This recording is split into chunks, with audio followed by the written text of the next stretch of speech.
நினைப்பவர்கள் ஐடியா கொடுப்பாங்க. இப்படிலாம் நினைக்கணும். அதுதான் ஆண்டவருக்கு பிடிக்கும். நான் எல்லாத்தையும் செய்கிறேன், இதில் மட்டும் தப்பு செஞ்சா ஏன் கோச்சிக்கிறீங்க? அப்படி இல்லை.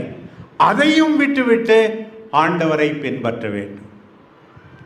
ஆண்டவர் சொன்னார், பணக்காரர் மோட்சத்தில் நுழைவது கஷ்டம்னு சொன்னார். பணக்காரர் மோட்சத்தில் நுழைவது கஷ்டம் அல்ல. சக்கையை பாருங்க, பணக்காரன் தான். அவன் தாராளமா ஆண்டவருக்கு தன்னையே அர்ப்பணித்தான். என் சொத்தில் பாதியை ஏழைகளுக்கு கொடுக்கிறேன், யாரையாவது ஏமாற்றினால் 4 மடங்காக கொடுக்கிறேன்.